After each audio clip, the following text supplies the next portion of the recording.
Jangan sampai berpikir dengan Parita Siwal ini saya bisa kaya.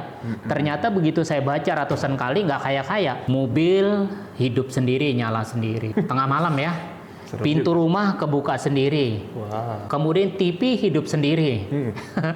Jadi orang yang umat ini bingung nih. Bilang saya tanya sama perempuan ini. Tapi yang ngomong bukan perempuan ini, ada makhluknya. Ini dalam. Iya, ada makhluk kayak makhluk peta ini udah masuk situ, butuh perhatian. Nah, mau pulang itu, saya kan bilang sama makhluk ini, kamu kan boleh ikut saya bilang. Kamu bisa sembuh, bisa bahagia. Boleh, mau saya ikut kemana? Ke wihara, saya bilang. Wihara Dhammacakka.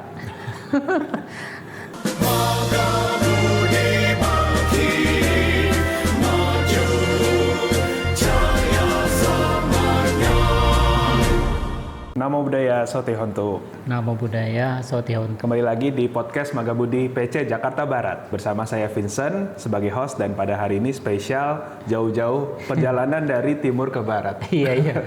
Jadi journey to the west ya. Yes. Ada di sini hadir Pandita Muda Rusdiansyah. Sotihontu Romo. Sotihontu, Namo Buddhaya. Namo Buddhaya. Iya. Oke, jadi di sini kita khusus mengundang Romo Rusdiansyah untuk membahas satu tema yang mirip-mirip sama episode sebelumnya. Kalau yang kemarin kita itu bahas tentang Awamanggala. Awamanggala. Tapi kalau di sini kita fokus khusus di paritanya. Iya. Yang mana Romo Rusdiansyah sendiri ini juga bisa dibilang praktisi lah ya. Praktisi di bidang paliwacana dan juga secara pendidikan, pengalaman, dan juga pernah menjadi juri lomba parita nih yang saya dengar. Juri saya juga kebetulan. Di Wihara Jakarta Dhammacakka Jaya ya. Kalau untuk HUT. Iya, HUT Sima. HUT Sima dan HUT RI. Iya. Jadi langsung aja nih Romo ke pertanyaan yang pertama.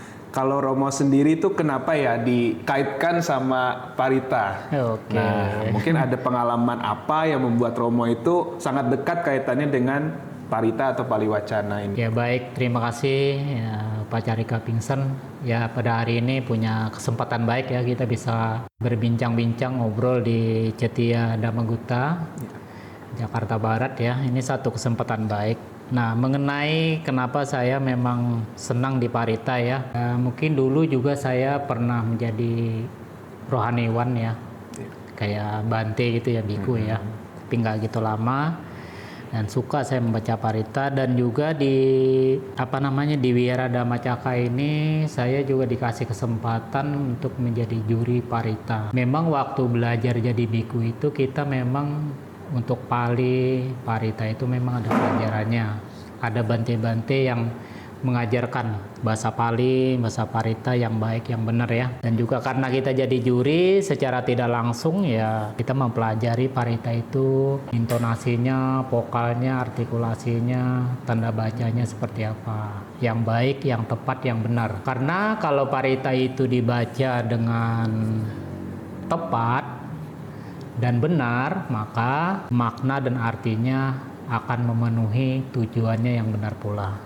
Gitu sih kira-kira ya. Cukup penting untuk kita bisa membaca parita secara baik dan benar sesuai ketentuan, supaya apa yang kita lafalkan ini juga maknanya sesuai. Betul. Gitu ya. Iya, betul. Karena kalau beda satu kata, satu huruf aja bisa berbeda arti. Iya, betul sekali. Wah, luar biasa Pingsan mah. Udah memakna saya itu. menyimpulkan Romo saja. Iya, memang betul itu. Benar ya? Jadi ya memang membaca parita itu diusahakan sesuai bahasa Palinya. Karena apa yang tertera di parita itu, kalau kita membacanya tepat, benar, sesuai tanda baca, itu memaknai parita itu tepat dan benar juga. Oke. Iya, kalau umpamanya contoh nih, sila. Pertama dibaca sila, berarti sila itu kan batu. Kalau sila berarti kemoralan. Hanya itu berbeda apa? I di garis di atas jadi panjang ya. Yeah. Kalau tanpa garis berarti pendek. Seringkali orang membaca itu tidak panjang. Mungkin dia berpikir sila itu ya kemoralan. Tapi kan bahasa Pali kan kalau diartikan secara harfiah sesuai tanda baca ya maknanya beda lagi. Itu aja sih. Walaupun orang udah memahami bahwa sila itu kemoralan sebenarnya. Mau dibaca mau panjang mau pendek, pikirannya pasti berpikirnya sama. Ya kita hanya membenarkan aja bahwa cara baca yang benar itu seperti ini. Alangkah lebih bagusnya gitu. Oke. Oke, kita masuk ke pertanyaan pertama nih Romo. Oke. Pertanyaan kedua sih tadi sudah yang Iya. pertama. Jadi tentang kenapa umat Buddha itu dianjurkan secara budaya dan tradisi kita untuk membaca parita secara rutin. Iya, karena kita sebagai umat Buddha, apa yang diajarkan oleh Sang Buddha, salah satunya ya parita. Di parita itu kan ada parita biru, buku parita ya. Karena panduan umat Buddha itu ya di wihara atau dimanapun di Cetia ya ada parita yang dibacakan. Mau nggak mau ya umat Buddha ya membaca parita. Parita itu ya sebagai salah satu di mana kita untuk puja bakti ya di wihara atau Cetia yang membaca parita. Yang memang paritanya yang ada yang sedikit, nggak panjang, itu ada yang banyak, tergantung nih untuk upacaranya apa. Kalau puja bakti mungkin dibatasin paritanya hanya beberapa gitu. Tapi yang jelas kenapa umat Buddha sebaiknya membaca parita. Parita itu artinya perlindungan. Parita dan sutta. Sutta itu tentang khotbah-khotbah Sang Buddha. Nah, semakin kita membaca parita setiap hari, semakin kita merenungkan tentang khotbah-khotbah Sang Buddha, maka akan menimbulkan namanya kebijaksanaan dalam pandangan hidupnya, yang menimbulkan ketenangan, menimbulkan kedamaian, ya ada rasa kebahagiaan yang muncul dari apa yang dia yakini. Maka kalau membaca parita ini sebenarnya membaca parita yang baik, yang benar itu tentunya dengan pikiran yang benar. Pikiran yang benar itu maksudnya bukan pikiran, ada orang baca parita sih hafal luar kepala ya.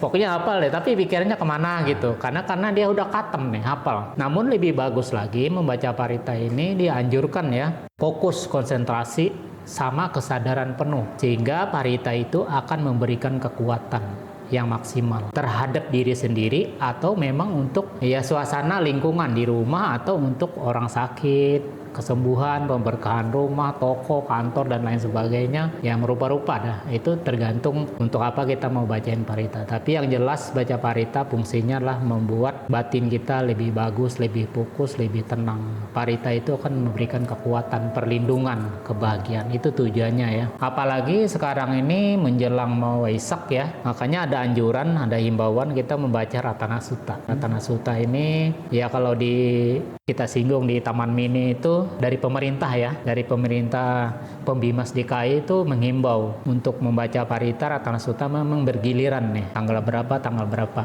Dan juga untuk wilayah timur juga, mungkin barat, semuanya umat dianjurkan sebulan ini untuk baca parita gitu di rumah masing-masing Ratana Sutta setiap hari, mau jam 7, jam 8 malam. Mau berapa kali terserah, tapi setiap malam tuh ada dia membaca parita Ratana Sutta ya. Oke, baik Romo. Tadi Romo sempat menyinggung tentang kita baca parita untuk ketenangan atau kondisi baik di rumah kita. Iya. Nah, kekuatan ini itu apakah ada hubungannya antara parita dengan hal-hal mistis untuk menghindari dari hal-hal buruk, kesialan, jampi-jampi dan lain sebagainya? Oke, iya. Wah, ini pertanyaannya bagus sekali nih Vincent nih. Seringkali orang berpikir memang ada yang demikian. Dengan membaca parita ya untuk menghalau mistis segala macam ya. Atau ada jampi-jampi, ada orang mau mencelakai kita ya. Artinya parita ini dibaca tujuannya atau kegunaannya adalah untuk supaya kita mengingat kembali ajaran Sang Buddha. Selain mengingat kembali ajaran Sang Buddha, bahwa parita itu sendiri artinya perlindungan. Lagi-lagi orang makna dari parita perlindungan. Semakin kita banyak membaca parita, kita akan mendapatkan memperoleh perlindungan. Yang melindungi siapa? Karma baik orang itu sendiri, kebajikan orang itu sendiri, kekuatan karma itu sendiri, kekuatan dari pikiran, perbuatan yang baik itu, yang positif, yang baik itu yang melindungi. Sebenarnya semakin banyak orang membuat kebaikan, semakin mendekat dia dengan perlindungan kekuatan itu sendiri. Nah, makanya mendekatlah terus dengan kebaikan, sehingga orang itu artinya terlindungi terus gitu. Kayak Buddhang Saranang Gacchami, aku datang ya mendekat terhadap Buddha. Buddha itu ada dalam diri kita sebenarnya. Sifat-sifat manifestasi Buddha itu ada di dalam diri kita, makanya Buddhang Saranang Gacchami. Gacchami datang mendekat kemari. Artinya mempelajari sungguh-sungguh dengan sepenuh hati, dengan penuh kesadaran bahwa kita itu ada sifat-sifat kebaikan yang luar biasa, itu yang kita kembangkan.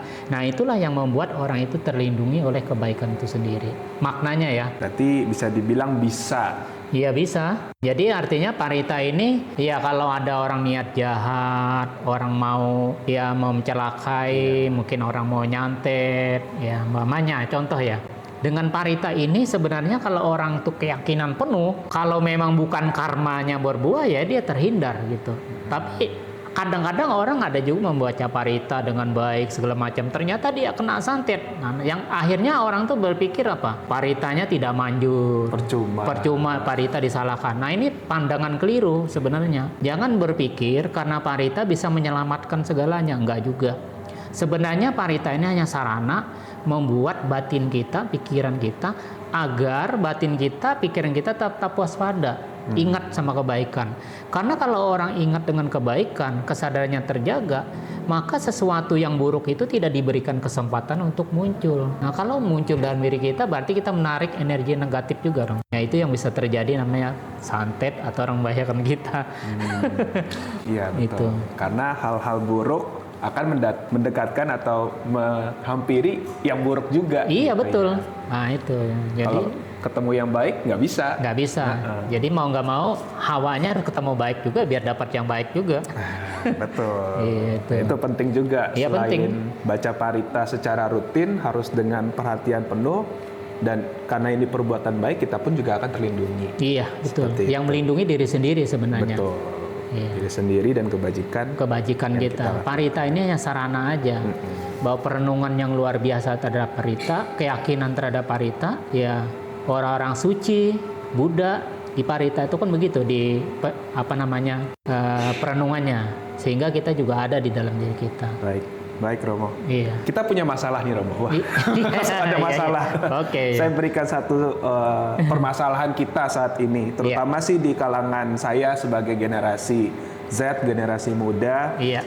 Kadang-kadang melihat kalau ke wihara, baca parita, melakukan ritual-ritual seperti ini cenderung membosankan. Iya. Selain itu juga ya pengennya itu segala sesuatu yang hiburan, yang bisa meningkatkan mood ataupun bisa penuh kebahagiaan. Sedangkan kalau parita kan ya kita harus fokus, ketenangan. Iya. Nah, gimana cara kita menyikapi ini Romo? Karena banyaknya ritual-ritual yang sebenarnya tidak terlalu relate sama anak muda. Oke, baik. Wah, ini pertanyaan bagus ya. Ya umumnya sih anak muda kita bisa memahami ya. Masa enjoy, masa bermain, masa happy ya. Masa tidak terbebani gitu. Masa indah-indah, masa enaknya. Tiba-tiba dihadapkan dengan spiritual. Mungkin dalam konteks ini dia kadang-kadang bisa menolak. Tapi dalam hal ini juga bahwa spiritual itu juga penting untuk penyeimbang buat hidupnya.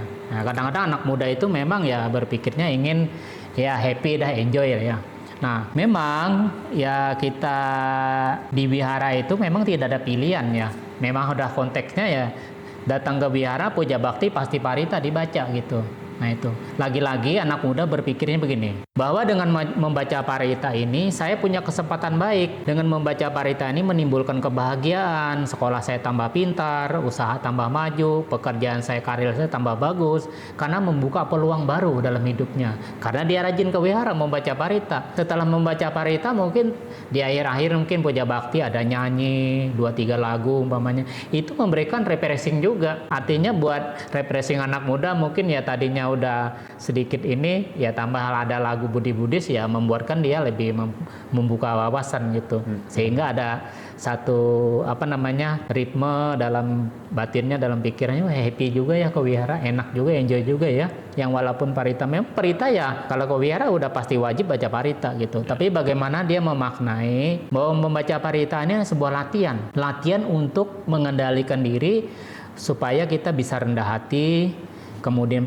mengendalikan perbuatan, ucapan, pikiran kita di wihara. Itu bagusnya sehingga kita bisa lebih berkembang lebih bagus. Selain itu juga ya sebagai generasi muda ada kesempatan juga untuk melihat peluang-peluang yang bagus kan gitu. Ya karma baik bisa berkembang, punya teman, punya relasi, ada informasi bagus kan ke wihara. Lagi anak muda kan bisa, kalau kita nggak ke wihara memang informasi di rumah aja dapat. Tapi kalau ke wihara kan orangnya lebih banyak, kita bisa berinteraksi, ngobrol, ada hal baru yang dapat Tidak hanya mungkin parita aja, memang di awal parita, tapi terlepas dari situ adalah pergaulan, koneksi, interaksi sesama teman sama umat Buddha yang lainnya. Itu juga memberikan satu informasi atau wawasan baru juga saya rasa ya. Mungkin informasi tentang kuliah, informasi tentang pekerjaan, informasi tentang yang lain yang tadinya belum terbuka, begitu datang ke wihara teman-teman kan rupa-rupa. Semua teman-teman ini punya keahlian, semua punya kemampuan masing-masing ya di bidangnya gitu. Itu bisa bertukar pikiran. Saya rasa sih anak muda yang milenial ini sih bagaimana dia memanfaatkan waktunya aja ya, pergaulan ya. Selain memang parita ini memang udah patennya sih kalau ke wihara udah pasti baca parita. Cuma bagaimana mengemas setelah selesai mungkin ada nyanyi atau nanti ada latihan band atau apa ya, itu tergantung dari wihara sih. Ya, berarti artinya wihara juga harus ada eskulnya. Iya betul. Iya. Ada tambahannya untuk bisa develop lagi kemampuan, bahkan bisa saling bertukar informasi, meningkatkan relasi, dan juga kalau anak muda tuh ujung-ujungnya sebenarnya yang dicari adalah jodoh. Wihara itu. Iya betul. Ya, nah kan? itu juga terbuka juga. Betul. Nah dengan dia suka ke wihara ya bisa melihat peluang juga mana kira-kira cocok untuk buat dianya kan gitu. Luar biasa ya. Jadi bisa dibilang, wah baca paritanya bagus nih, wah menarik nih. Iya, dia bisa belajar juga tuh, betul, sama yang bagus ini. Jadi ada artinya ada role model lah. Betul. Nah, jadi bagaimana cara baca parita yang baik. Yang penting dia mau membuka diri sih. Jangan menutup diri bahwa ke wihara itu juga kita perlu belajar. Jadi kalau memang sukses itu sebenarnya dikatakan orang sukses tuh kalau dia mau membuka diri untuk menerima ilmu dari luar kan gitu. Betul. Di wihara itu juga banyak saya dapat ilmu ya. Wihara adalah tempat untuk kita berkembang, dan yang dilakukan di wihara ya bukan hanya cuma baca parita. Iya gitu betul. Ya, tapi banyak hal yang bisa kita peroleh. Iya banyak hal. Karena di wihara itu kan komunitasnya juga banyak kan. Betul. Kita mau nggak artinya berinteraksi, bergaul, ya saling menyapa gitu. Jadi artinya ada teman baru, ada interaksi baru gitu. Dari situ kita udah bisa tambah teman, tambah wawasan, tambah pengetahuan. Ya disitulah namanya orang bilang hoki rezeki itu, makin banyak teman banyak rezeki katanya. Betul. Sedikit teman berarti kesempatannya sedikit kan? Gitu. Betul. Iya. Akal sekali. Nah itu anak muda lah, artinya membiasakan datang lah gitu, kesempatan kasih waktu lah 2 jam lah hari Minggu gitu. Tuh juga nggak nyita sampai seharian juga waktunya untuk datang ke wihara. Luangkan waktu gitu. Nah itu bagusnya itu sih. Kita lanjut ya Romo. Iya. Ada satu dinamika juga tentang pembacaan parita. Iya. Dimana kalau waktu itu saya pernah lihat di luar Indonesia sih, mungkin ke negara barat. Contoh, saya pernah lihat di wiharanya Ajahn Brahm di Australia itu sudah nggak membaca parita dengan Pali. Jadi gitu. Cukup bahasa Inggris. Dan bahasa juga Inggris. Di negara-negara lain di Amerika Serikat juga ada yang menerapkan hal-hal seperti itu. Iya. Nah ini menurut Romo pendapatnya seperti apa, pandangannya, dan juga apakah ini akan mengurangi esensi dan kekuatan parita itu sendiri? Oke, iya. Ya mungkin ini ya masing-masing punya pandangan ya. Tapi kalau kita melihat esensi paritanya yang utuh ya, apa yang diajarkan Sang Buddha mengajarkan bahasa Pali berikut artinya. Nah, lebih bagus kita bahasa Pali dan artinya itu lengkap dan komplit gitu. Jadi kalau kita baca artinya aja, ya Palinya nggak dibaca ya belum komplit. Kalau saran saya sih lebih bagus kita baca parita, baca artinya. Itu maknanya tahu tujuan parita ini buat apa sih dibaca, artinya apa sih, jadi orang tahu. Nah kalau di belahan dunia mana mereka cuma hanya membaca artinya, apakah ini esensinya pun? Ya mungkin pandangan mereka esensinya cukup, tapi lagi-lagi kita berpikir ya kalau saya punya pandangan ya lebih bagus ya kita tidak mengurangi makna dan arti yang seutuhnya parita ini. Bahasa Pali kan, apa yang diajarkan Sang Buddha ya kita ikutin aja. Memang itulah yang adanya gitu. Kalau kita mengurangi berarti kita udah ya nggak ada masalah sih. Cuma kan guru agung kita mengajarkan seperti itu. Istilahnya udah ada panduannya. Nah kita belajar dari guru kita yang luar biasa gitu. Nah dari guru yang luar biasa ini tinggal kita praktekkan sila itu, praktekkan parita itu. Karena lagi-lagi parita ini bahasa Pali ya. Bahasa Pali itu mau dibaca di Amerika, di Thailand, dimanapun sama. Seragam ya. Seragam namanya. Kalau Namo Tassa itu sama, mau orang Inggris, orang bule, orang manapun, biarpun dia nggak bisa bahasa Indonesia, begitu dia baca Pali, sama Palinya. Ketemu dimanapun, Namo Tassa ya Namo Tassa sampai selesai. Umpamanya iti pisau ya sama semua. Cuma nanti diterjemahkannya dalam bahasa Inggris atau bahasa Thailand atau bahasa Indonesia, bahasa Myanmar umpamanya, atau bahasa Laos atau bahasa Mandarin gitu. Nah, itu beda lagi. Itu kan terjemahannya, tapi artinya pastilah makna parita itu memberikan kekuatan. Jadi tetap harus kita lestarikan lah ya. Betul. Bahasa Pali. Bahasa Pali, karena bahasa Pali itu penting ya. Karena Sang Buddha sudah menuliskan di dalam kitab sucinya ya, bahwa bahasa Pali itu yang dipakai. Memang dalam konsuli keberapa itu ditulis di daun lontar, ada yang di batu, sampai nanti dibukukan gitu. Nah itu sampai sekarang ini yang berapa 84.000 kelompok dhamma itu. Nah itu bahasa Pali semua itu ditulis tuh. Nanti artinya di bahasa Indonesia kan bahasa Inggris gitu. Kita lihat ya mau di Sunter tuh 84.000 kelompok Tipitaka tuh bahasa Pali semua itu. Terus ada terjemahin bahasa Inggris. Kita terjemahin ada bahasa Indonesia. Kalau kita kan orang Indonesia ya cari yang bahasa Indonesia kan gitu. Sudah ada bahasa Indonesia. Terjemahin sama Bante Damadiro. Nah, beliaunya ahli bahasa Pali lah. Bante yang di Gunung Sindur tuh Bante apa? Dhammajato. Bante Dhammajato. Di Indonesia ini ada dua lah, tahu saya ya. Bante Dhammajato sama Bante Damadiro. Ini ahli bahasa Pali. Jadi kita bisa simpulkan bahwa bahasa Pali itu bisa dijadikan bahasa universal. Iya. Dimanapun bisa menggunakan itu, tujuannya ya untuk kemajuan atau melestarikan Buddha Dhamma itu sendiri. Betul, iya. Dan sepatutnya dan sebaiknya kita juga perlu membaca parita beserta bahasa Palinya untuk menjaga keutuhan makna dari parita tersebut. Dan juga tambahannya, setelah bahasa Pali, sebaiknya kita juga baca bahasa artinya. Ya. Jadi kita tahu bahwa parita yang kita baca ini loh artinya. Jadi memahami maknanya. Oh, parita yang saya baca tuh artinya ini gitu. Betul. Ya itu. Jadi dia lebih menangkap, lebih menyerap makna dan tujuan parita itu untuk ini. Romo sempat singgung kalau ada orang yang hafal parita. Iya. Atau sering baca parita rutin setiap harinya, tapi ada nggak sih parita tertentu atau yang di dalam buku yang sebenarnya paling wajib atau yang pertama kali lah yang harus kita sering baca atau kita hafalkan? Oke, wah ini pertanyaan bagus nih dari Pacarika Pingsan nih, luar biasa ya. Jadi seringkali memang umat juga mengharapkan parita khusus gitu. Jadi yang parita yang memang powerful gitu, untuk ini khusus ini. Ya memang parita itu sebenarnya semua dibaca dengan konsentrasi, dengan kesadaran baik, dengan pikiran baik, dengan kebajikan baik, semua mengandung manfaat dan tujuannya maksimal.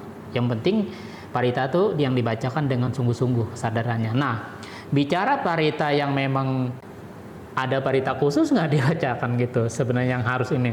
Sebenarnya sih yang kalau dalam hal mendesak ya, hal-hal mendesak yang penting kita ingat Buddha aja. Yang pertama itu Wandana. Namo Tassa Bhagavato Arahato Sama Sambuddhassa. Kita baca itu aja dengan keyakinan yang penuh, itu juga memberikan kekuatan yang luar biasa. Coba kalau orang lagi bermimpi nih, lagi di mimpi lagi dikekepin tuh, itu kenapa? Dia ingat Namo Tassa aja langsung kelepas tuh. Ternyata bahwa Namo Tassa itu memuji Sang Buddha ya, itu memberikan makna yang luar biasa. Karena beliaunya orang sempurna, orang suci ya, sama Sang Buddha. Nah, hendaknya tidak ada orang yang bisa mengalahkan itu gitu. Orang akan takluk dan tunduk kepada kesempurnaannya. Raja di dunia inilah kesempurnaan itu, Sang Buddha. Nah, dewa manusia aja hormatkan sama beliau, apalagi makhluk-makhluk itu udah minta ampun, dia takut ya sama Sang Buddha. Hormatlah itu. Nah, itu Namo Tassa ya. Namun kalau parita mungkin yang lebih spesifik lagi, kan parita itu ada yang kita bacakan buat orang sakit namanya ya. Kalau orang sakit itu yang dibacakan ya parita yang utama itu adalah Bojjhanga Parita, khusus untuk orang sakit ya. Nah, Bojjhanga Parita itu bisa kita ulangin sebanyak 3 kali. Namo Tassa dan parita yang lain bisa kita pilih beberapa, Karania, kemudian ya Mahakarunikonato dan lain-lainnya. Nah, tapi yang itu Bojjhanga Parita kita baca 3 kali. Kemudian Mora Parita. Kenapa Mora Parita? Itu parita perlindungan siang dan malam. Nah, itu. Dan itu wajib dibaca sebenarnya. Nah, saya kalau mau pergi kemana tiap hari, itu pasti saya baca Muraparita. Muraparita, parita perlindungan siang dan malam. Udita yanca kumai karaja hari sawanu patayu kebaso, tang-tang nama sami hari sawanang patayu basang, teja guterimo diwasang, ye brahmana wedagusa badame, teme namo te camang palayanto, nama tubuh danang, nama tubuh dia, nama imutamang, nama imutia, imangso paritangkatma, moro carati sana. Ini itu untuk siang. Kalau malam jadi diganti rating, ya diwasang rating, udah. Nah itu jadi itu memang harus dihafal bagusnya. Sebab itu memberikan parita perlindungan. Itu perlindungan burung merak, terhindar dari mara bahaya, musibah dan lain sebagainya. Ya memang bukan berarti kita membaca parita selamat. Ya artinya kita hanya meyakini bahwa dengan kekuatan kebajikan ini yang akan melindungi kita. Bahwa parita itu semua sarana aja. Ini parita, Muraparita. Kalau kita jalan jauh ya, jalan jauh namo tassa, hati sarana, ya kebaktian biasa tuh, Buddha Nusati dan Musati, ya karania, Muraparita, bawatu. Kalau kita buat ini jalan pergi. Kalau umpamanya nih lagi bersih-bersih rumah, banyak ya makhluk-makhluk, ada gangguan-gangguan segala macam, yaitu namanya ada parita, karania meta sutta, kemudian kanda parita, ratana sutta, abaya parita, Muraparita, sama bawatu. Nah itu, ini mungkin dari rekaman ini mungkin umat bisa tahu ya. Itu hanya yang wajibnya, tapi kalau ditambah-tambah lagi yang lain boleh, tapi yang saya ucapin tadi itu harus ada dalam lingkaran parita itu. Kayak kanda, ratana sutta, Muraparita, abaya parita, itu yang wajibnya. Umpamanya kita mau membersihkan tempat, mau satu buku parita biru ini pun dibaca boleh, cuman waktunya panjang. Ya kadang-kadang memang di wihara, di tempat yang saya bina, saya selalu sebulan sekali ini membaca penuh. Buku parita ini penuh, satu buku berikut artinya kurang lebih 2 jam. Jadi tadinya umat nggak tahu parita ini, dan juga mereka nggak tahu artinya, ternyata mereka akan tahu artinya. Ternyata parita luar biasa ya. Pada saat membaca tuh mereka tuh memang ada ketenangan, damai, bahagia setelah baca parita ini. Ya lama juga 2 jam ya. Nah itu. Yang powerful memang ya parita yang dikhususkan, memang semua tuh nggak ada yang dikhususkan, cuman bagiannya aja untuk ini supaya lebih memudahkan aja gitu. Dari Sang Buddha sih kalau orang sakit yaitu bojjhanga parita, kemudian pembersihan tempat ya ratana sutta. Kanda parita kenapa? Kanda parita ini sebenarnya parita powerful juga karena gangguan kalajengking, ketunggeng, ular dan lain sebagainya. Ini wajib kita bacain di rumah nih, supaya ini tidak mengganggu. Tapi kalau untuk rumah terbebas dari kebakaran, wataka parita, itu kita ulangin sebanyak 3 kali. Sama burung merak, Muraparita, itu kalau kita baca dengan sungguh-sungguh ini juga memiliki kekuatan. Nah itu kalau kita tahu tujuannya. Nah beda lagi, ada juga orang kan parita si wali katanya, ada juga tuh. Biar bisa kaya katanya, ada ya itu. Tapi itu sebenarnya gini, memang si wali itu dewa rezeki yang tidak pernah kekurangan makanan ya, karena beliaunya di kehidupan lampau luar biasa, sehingga ada parita si wali. Ya walaupun kita baca, memang membaca itu cuman maknanya supaya kita memberi contoh hidup kita, sehendaknya kita seperti Bante si wali, rajin berbuat baik, rajin berdana, sehingga kita tidak kekurangan sebenarnya. Itu mengingat aja, sehingga ini ada peritanya, mengenang bahwa beliaunya luar biasa gitu. Jangan sampai waktu kita ingin lagi susah, kita cari nih parita Bante si wali, tahu-taunya nggak manjur juga, tetap juga dagangan nggak rame gitu. Ada yang salah ini kan gitu. Ya takutnya kan orang kadang-kadang berharap yang instan, padahal itu butuh proses. Yang namanya kaya, yang namanya sukses, yang namanya rezeki banyak, nggak mungkin hari ini datang satu tumpukan, pasti ada nanya proses-proses sehingga jadi banyak. Ya sama aja kayak Bante si wali, ada proses panjang di kehidupan lampau. Beliaunya rajin berbuat baik, artinya mendanakan segala macam dengan keikhlasan tanpa pamrih, sehingga akhirnya beliaunya kehidupan demi kehidupan nggak pernah kekurangan. Ya itu parita Bante si wali. Boleh dibaca juga sih, boleh. Cuma jangan sampai pemikirannya begini, dengan parita si wali saya bisa kaya. Wah ini nanti lalu pandangannya saya ingin meluruskan pikiran yang benar aja. Jangan sampai berpikir dengan parita si wali ini saya bisa kaya. Ternyata begitu saya baca ratusan kali nggak kaya-kaya. Kan jadi kecewa.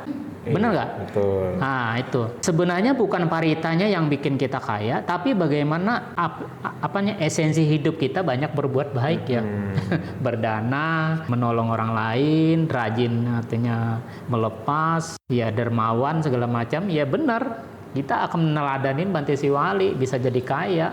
Itu tinggal menunggu waktu aja sebenarnya. Kalau kita nggak melakukan apa-apa, cuman parita doang yang dibaca, nah itu ibaratnya itu gimana ya? Kita mau mancing tapi umpannya belum dapat nih.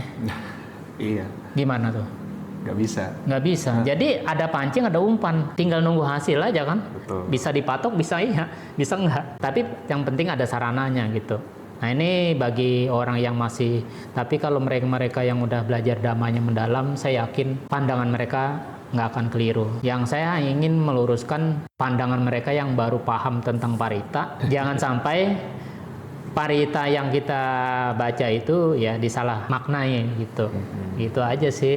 Jadi menyalahkan paritanya gitu. Padahal bukan parita yang salah, tapi pandangannya sebenarnya gitu. Bahwa parita ini sebenarnya ya tujuannya kita mengulang kembali ajaran Sang Buddha dan mengingat keluhuran Sang Buddha. Dengan orang membaca dengan keyakinan, dengan pikiran benar, kesadaran yang bagus gitu, maka parita yang dibacakan itu akan menarik energi kebaikan yang luar biasa dalam dirinya, dalam batinnya, akan menjadi satu esensi kenyataan gitu. Itu maknanya. Ya walaupun kita baca, kalau kita hanya sambil ngelamun ya tetap aja makna parita itu nggak kuat gitu. Tadi saya ada sempat garis bawahi kata-kata Romo kalau berpergian pun sebelumnya kita bisa baca parita. Iya. Itu juga nanti mungkin bisa mendukung kalau terjadi hal yang tidak diinginkan pada saat bepergian atau mungkin tiba waktu ajal. Iya. Pasti kan punya pikiran yang baik. Iya betul. Karena terakhir memorinya, terakhir baca parita, ini memberikan juga cuti cita ya. Iya, cuti cita yang betul. baik pada saat jelang ajal. Jelang ajal, betul. Kalau mendengar tentang cuti cita, di episode sebelumnya sudah disinggung juga terkait awal manggala dan serba-serbinya, dan juga di episodenya Abhidhamma juga dibahas. Kalau Sobat Dhamma mau mendengarkan boleh nanti nonton episode selanjutnya ya. Oke, selain itu juga tadi saya menyimpulkan bahwa kalau di parita sendiri itu ada spesialisasi atau fungsi-fungsinya ya. Seperti kalau mau terhindar dari kebakaran ada paritanya. Betul. Untuk sakit ada. Betul. Gitu ya. Karena ini juga dari pengalaman Sang Buddha sendiri ya. Iya betul. Yang mana banyak berhasil ketika membacakan parita atau makna perlindungan ini, terjadilah hal yang diinginkan. Selain itu juga saya tadi sempat mendapatkan hal yang penting dari perkataan Romo terkait justru kita jadikan parita ini sebagai inspirasi dan refleksi. Justru seperti paritanya Bante Siwali, ya bukan ketika membaca kita langsung hoki, tapi jadi inspirasi kita, motivasi supaya mau terus berbuat baik seperti halnya Bante Siwali. Iya betul, pandangan benar itu. Karena kalau dengan berpikir demikian, inilah pemikiran yang benar. Justru dengan kebaikan itulah yang membuat orang bisa jadi berkembang, jadi bahagia. Kenapa orang bisa kaya? Orang kaya itu karena dia rajin berbuat baik sebenarnya. Rajin berdana, dermawan, suka memberi, suka menolong, peduli. Ya cinta kasihnya bagus, kasih sayang, caring sama siapapun, semua makhluk, maka dia jadi orang kaya. Nah ditambah lagi dia rajin baca parita Siwali lagi, ya makin tambah kaya lagi dia. Sebenarnya dengan udah powerfulnya semua kebaikan itu ya semakin luar biasa kan. Nah itu aja sebenarnya pemahamannya di sini. Kalau udah sampai orang paham gitu sih orang, oh ya parita kita baca ini sebenarnya pengulangan kembali. Mengingat bahwa ajaran Sang Buddha itu luar biasa. Dan kita sebenarnya di rule yang benar dalam hidup ini. Bahwa inilah kebajikan. Itu parita sebenarnya. Buat melindungi kita. Buat melindungi kita dan yang melindungi kita pun sendiri. Sendiri ini. Betul. Gitu. Oke, nah sekarang nih pertanyaan untuk pribadi Romo. Nah jadi dalam pengalaman Romo selama beberapa tahun ini ada nggak yang bisa dikatakan parita favorit? Pilihan Romo itu seperti apa dan mengapa alasannya? Memang parita ini ada pernah pengalaman ya. Memang pengalamannya sudah cukup lama ya. Ada rumah umat ini ya. Dia 8 tahun tidak ditempati ya. 8 tahun tidak ditempati. Tiba-tiba dia pindah ke rumah itu, ya maklum lah rumah ini lama nggak ditempatin pasti kotor ya, dibersihin banyak kotorannya segala udah bersih, maka orang itu pindah ke rumah itu dan itu ya yang mengisi itu termasuk Buddhis ya, ya Buddhis ya dia dan saya kenal. Nah tradisi mereka ya karena belum mengerti Buddhis banget gitu, walaupun Buddha ya gimana harus pemberkatan rumah dulu, undang bante atau baca parita belum dilakukan. Nah, apa yang terjadi di rumah ini? Nah, beberapa setelah mungkin sebulan 2 bulan di rumah ini sering kejadian mobil hidup sendiri, nyala sendiri, tengah malam ya. Pintu rumah kebuka sendiri. Wow. Kemudian TV hidup sendiri. Jadi umat ini bingung nih, kok mobil hidup sendiri, orangnya nggak ada supirnya, pintu rumah buka sendiri, kemudian TV hidup sendiri, bingung kan? Nah itu, akhirnya undang saya waktu itu. Ya saya sebagai umat biasa udah gitu, bukan jadi bante ya. Nah saya sarankan, saya bilang udah. Ini caranya gini aja, kita harus baca parita. 3 hari saya bacain parita tuh. Saya bilang siapin, ya biasalah kalau namanya mau pemberkatan kan ada baskom gitu. Ya kasih kembang lah, apalah buat kita percikin semua rumah ini. Nah, saya bacain parita biru ini udah banyak ya parita biru ini, baca aja. Pokoknya jam setengah 7 sore itu sudah siap baca 3 malam. Nah, itu terus baca. Dan habis itu setelah 3 hari baca parita, saya bilang tempat-tempat yang gelap itu kasih lampu yang 5 watt. Jadi nggak boleh gelap. Kemudian kalau ada radio kecil, umpamanya ada liamkeng atau ada parita kayak nyalain tuh. Jadi di rumah ini ditandai ada orang, ada manusianya. Jadi kalau kita di rumah tuh ada kaset parita deh atau parita apa tuh dia kan Namo tassa bhagavato. Nah parita itu nyalain terus tuh, mungkin seminggu, 2 minggu, sebulan nggak boleh dimatiin. Nah itu saran saya. Setelah baca parita 3 hari, kemudian lampu yang tempat gelapnya ada lampu, kemudian ada tape kecil itu kasih lagu Buddhis atau apa ya. Nah sebulan 2 bulan udah nggak ada lagi tuh yang namanya mobil nyala sendiri, udah nggak ada, TV hidup sendiri nggak ada lagi, pintu kebuka nggak ada lagi, mimpi yang jelek juga nggak ada di rumah tuh, udah selesai. Jadi makhluknya udah bahagia, udah senang ya. Nah itu satu pengalaman. Ya. Pengalaman yang kedua juga pernah terjadi itu ya. Ini orang ya, salah satu mungkin kesurupan kali ya. Oke. Jadi dia ini kejadiannya tahun lama ya, udah 98, sekarang berapa tahun nih? Udah lama banget ya. Udah hampir 30 tahun. Iya, tapi kejadian benar nih. Jadi waktu itu anak perempuan ini umurnya kurang lebih 20 tahunan. Ia sakit dirawat di RSCM. Nah dirawat di RSCM, begitu dia pulang bukan sehat, bukan baik, tapi aneh nih anak nih, aneh. Jadi model ada yang mengganggu itu makhluk, minumnya teh pahit, terus bawang putih, bawang merah, bunga-bunga dimakan gitu. Jadi sampai keluarganya juga bingung tuh, panggil orang pintar segala macam, belum bisa sembuh juga. Suatu hari saya diundang tuh. Nah waktu itu masih pakai baju dinas tuh kalau nggak salah tuh. Undang tuh. Kita bawa juga teman-teman umat. Itu 4 orang megang anak itu. Nggak ada yang kuat, terpelanting semua. Luar biasa tuh perempuan, gagah banget itu. Akhirnya saya bilang, maaf kita datang ke sini sebenarnya mau nolong. Nggak ada pikiran jahat, pikiran buruk nggak ada. Ingin bantu kamu supaya kamu ini bisa sembuh, bisa sehat gitu. Terus saya tanya, kenapa sih bisa seperti ini? Saya tanya sama perempuan ini. Tapi yang ngomong bukan perempuan ini, ada makhluknya. Iya, ada makhluk kayak makhluk peta ini udah masuk situ, butuh perhatian. Oh, saya nggak ada yang perhatikan. Dia bilang, saya kecelakaan nih satu keluarga di Jalan Mogot, satu mobil carry 20 tahun yang lalu. Pikir aja dari tahun 98, 20 tahun lalu, tahun berapa tuh? 70. 78 ya? Iya.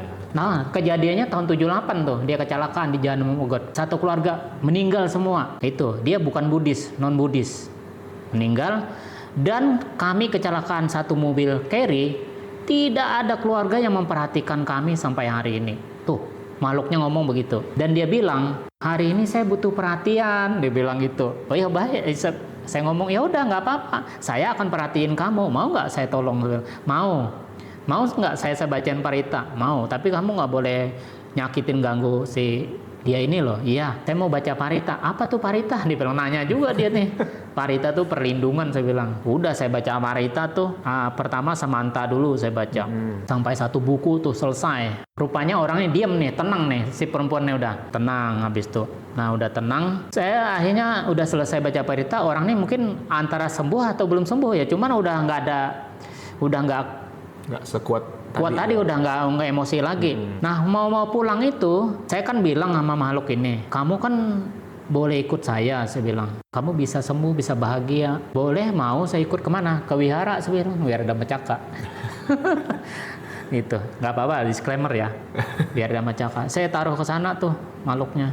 Maksudnya ikut sama saya, nggak tahu di mana taruh. Pokoknya saya tawarin tuh mau di bundaran atau yang depan Posata itu pas itu. Jadi setiap hari melihat orang berbuat baik. Nah itu, tapi namanya saya nggak kasih tahu, takut dipanggil terdatang. Ya ini bercanda ya. Tapi benar-benar ada namanya, tapi namanya nggak saya sebut. Akhirnya si orang ini, si makhluk ini ngomong, saya mau datang ke wihara dengan satu cara. Sekarang bacain parita lagi. Parita apa tuh? Kara-kara deh. Nah, minta kara sekali dia bilang. Saya baca lagi tuh 1 kali Karane Metta Sutta. Nah, habis selesai Karane Metta Sutta, dia bilang saya mau datang ke wihara itu hari Jumat ya. Nanti jam 2 saya datang ke wihara, dia bilang. Tapi dibacanya di wihara pas jam 1 ya. Dia bilang, iya. Saya minta bacain saman-saman. Nah, itu kan nggak tahu saman tuh. Samanta ya. Iya, sama Karania Metta Sutta sebanyak 49 kali. Samanta 1 kali, Karania 49 kali. Jam 1 tepat di wihara Dhammacakka tuh. Saya jam 2 datang kata makhluk ini. Saya menepatin janji jam 1 tepat, lihat jam, udah masuk, udah masalah, baca Samanta, baca Karania, saya bilang sama anak-anak, tutup pintu nanti orang ada masuk, takutnya nanti konsentrasi terganggu. Baca atau perita. Selesai jam 2. Kita tunggu itu orang sama keluarga nggak datang-datang, udah biarin deh, yang penting tugas saya beres, saya bilang. Saya udah bacain, saya penuhi deh apa yang dia mau. Singkat cerita, jam 4 sore keluarga itu datang. Orang itu belum yakin, dan keluarga itu bawa ke orang pintar tuh, entah ke Pluit kemana gitu, anaknya. Kata orang pintar tuh apa? Wah ini anak udah sembuh, udah baik sama yang orang wihara katanya. Nah, itu berarti makhluk itu udah datang nih wihara tuh, tinggal di Dhammacakka dia gitu. Ini kejadian benar-benar Karania Metta Sutta itu dibaca 49 kali. Itu pengalaman yang luar biasa. Saya yakin sekali dengan membaca Karania, makhluk itu luar biasa. Di rumah pun juga, saya di rumah juga suka baca. Karena di rumah kita ini kan makhluk memang banyak sih. Ya maklum aja, yang udah lama ribuan tahun juga ada. Kadang-kadang bisa muncul, bisa duduk. Bukan kita bisa lihat, dianya yang munculin diri. Gitu ya. Putih duduk di ranjang begini. Waduh. Kita mau negur gimana ini? Udah bacain Karania aja, baca parita. Ya udah, kamu kan tempatnya masing-masing. Mungkin leluhur kita besok Patidana baca parita, berdana makanan, semoga dia berbahagia. Banyak banget leluhur. Ya udah nggak ada lagi, udah setelah bacain parita terus sudah nggak ada muncul lagi. Itu sih parita Karania ya, powerful ya. Menurut saya Karania Metta Sutta yang parita yang powerful banget. Berarti yang rumahnya Romo datangin waktu mobil nyala sendiri juga baca Karania? Karania juga. Karania saya ulang beberapa kali karena sudah ada pengalaman Karania lagi. Udah nggak ada lagi tuh. Terus si umat itu juga saya tuang air di depan itu, semoga jasa-jasa baik. Tapi setelah baca parita itu, besoknya saya bilang harus ke panti asuhan, bawa supermi, bawa beras, bawa minyak, biar ada kebajikan, limpahin kepada makhluk-makhluk yang ada di rumah yang tempat ini, biar mereka tahu bahwa orang rumah ini udah berbuat baik sama yang ada leluhurnya di rumah sini. Ya udah aman sampai hari ini, nggak ada masalah. Menarik nih Romo ceritanya. Ya. Tapi pesannya untuk penonton jangan takut ke wihara Dhammacakka. jangan takut ya. Iya, tapi wihara Dhammacakka memang luar biasa sih. Apa-apa luar biasa. Iya. Aman-aman. Itu kan kejadian berapa tahun yang lalu ya? Mungkin udah lama. Makhluknya udah pindah alam. Kayaknya sih dia mungkin udah tumimba lahir kayak. Iya. Sebab tiap hari melihat orang berbuat baik, baca parita, dan dia jujur, dia bukan Buddhis, non Buddhis, tapi dia minta ke orang Buddhis. Sebenarnya agama Buddha itu agama universal. Maka ketepatannya kita mengaku nih ajaran Buddha, agama Buddha. Sebab Buddha mengajarkan kepada manusia dan dewa, guru para dewa dan manusia. Luar biasa kan? Berarti nggak terbatas nih alamnya. Yang nggak kelihatan pun juga memahami juga sebenarnya. Gitu. Jadi kesimpulannya bahasa Pali nggak cuma soal antar negara aja yang bisa paham, tapi antar dimensi juga. Antar dimensi Ngerti gitu ya. dia. Karena punya kekuatan yang bisa punya frekuensinya sama. Betul, luar biasa kan. Para dewa pun juga seneng dia. Keren. Kan baca parita itu bisa sampai ke alam para dewa. Betul. Kalau membacanya dengan penuh konsentrasi, kayak mereka juga seneng datang tuh dengan baca parita. Menarik kok. Iya. Parita ini maksudnya yang kita anggap simple, ya. Tapi kekuatannya luar biasa. Luar biasa. Saya sebenarnya sangat meyakini. Ya orang yang lagi dalam kondisi di jalan aja, mungkin ini dalam keadaan genting ya. Kalau dia cukup baca Namo Tassa aja itu bisa melindungi. Betul. Iya, melindungi. Asal dia keyakinannya full. Saya pernah nyoba kok itu. Saya yakin dengan kesempurnaan Sang Buddha, kita juga memiliki kesempurnaan yang baik. Dan orang-orang itu di sekitar kita, dia memiliki cinta kasih yang luar biasa. Tidak ada pikiran sedikit pun akan mencelakai dan mengganggu kita. Itu yang kita sebarin. Sehingga orang yang walaupun membawa batu, golok, nggak akan mencelakai kita. Kalau kita punya keyakinan yang kuat. Sebenarnya itu manifestasinya. Pernah kejadian kok itu. Banti juga ada kok jadian dulu zaman itu. Dia bilang cuman bertekad doang. Semoga saya nggak pernah seumur hidup saya ngelempar batu, menyakiti, merusak segala macam. Semoga hari ini mereka juga nggak lihat, nggak akan lempar mobil saya. Selamat. Lagi rusuh tuh. Selamat. Ya. Aman, selamat. Nah itu juga kesaksian juga ada tuh. Iya betul. Pasti juga dari sobat-sobat Dhamma yang ada di menonton ini pasti punya banyak cerita-cerita seperti ini juga. Dan saya sendiri pun mengalami, Romo. Iya. Jadi saya naik motor ya. Iya. Perjalanan cukup jauh. Sekitar 1 jam lah. Iya. Tapi kondisi waktu itu saya harus ada barang yang dibawa dan kalau barang itu kena air rusak gitu ya. Iya. Dan waktu itu mau hujan. Iya. Sudah gerimis ini Romo. Iya. Saya udah, aduh gimana ya caranya kalau sampai gerimis, apakah harus berhenti atau apa? Coba saya punya ide baca Etawata yang di part bagian Dewa Wasatu Kalena dan seterusnya. Karena di situ ada tertulis semoga hujan turun tepat pada waktunya. Iya. Dan kejadian Romo reda ya. Maksudnya hal-hal sesimpel itu kita bisa cobalah untuk buktikan juga Ehipasiko bahwa parita itu kekuatannya sangat dekat dengan kita. Iya betul. Berarti di sini ada upaya dan usaha. Betul. Untuk melakukan kebaikan. Di mana ada usaha, ada upaya, kebaikan itu bisa melindungi kita. Berupa mungkin kita baca parita. Ya itu. Kalau nggak ada baca apa-apa, ya mungkin keyakinan kita nggak powerful kali ya. Betul. Mungkin gelisah lah, ada apa ini semua. Begitu baca parita, semua terfokuskan. Ya seperti mau hujan nggak jadi hujan.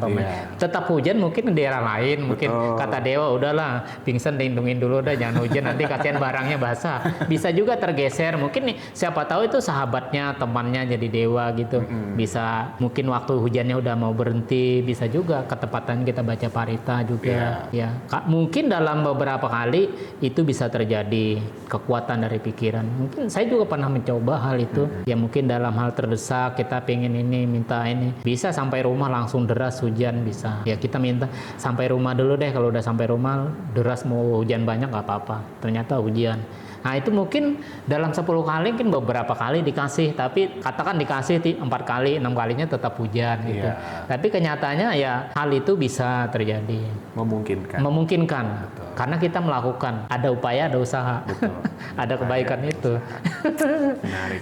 Iya. Oke, ini kita berada di penghujung podcast pada episode ini ya Romo. Iya. Saya mohon untuk misalnya Romo mau kasih kata penutup kepada penonton untuk mengakhiri episode ini. Iya, oke. Yang berhubungan sama parita. Parita ya. Ya baik, ya teman-teman sedama dimanapun berada, dan saya juga mengucapkan terima kasih kepada Pak Carika Pinson dan juga Pak Carika Aris ya.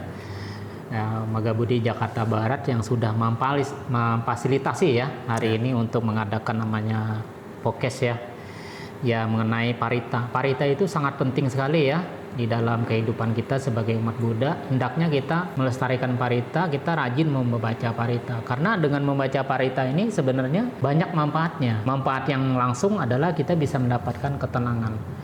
Yang manfaat tidak langsung berarti kita melestarikan agama Buddha. Karena label identitas kita di umat Buddha itu namanya parita, membaca parita gitu. Karena parita itu yang ya memang mendengarkan dhamma, diskusi dhamma, belajar dhamma dan lain sebagainya. Tapi diwiarakan parita dibaca, mengulang kembali ajaran Sang Buddha, memahami, memaknai, mengerti dengan baik dan benar, di situ akan menumbuhkan keyakinan terhadap parita itu sendiri. Oleh karena itu, bahwa parita itu sangat penting, ya kita lestarikan dan kemudian kita rajinlah membaca di rumah.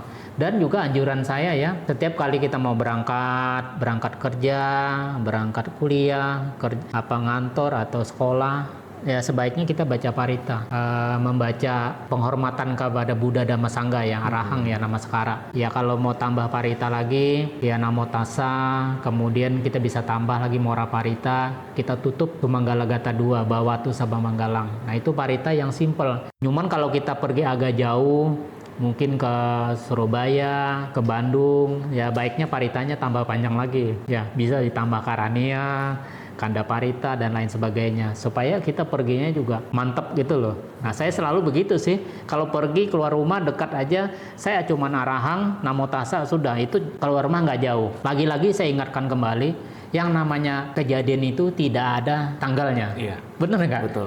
Emang tahu tanggalnya kita musibah. Nah itu. Tapi ya itu tadi, tanggal perkawinan kita tahu. Tapi namanya meninggal, Sakit. musibah, sakit, itu nggak ada tanggalnya. Susah. Yang hanya tahu cuma tanggal pernikahan ya.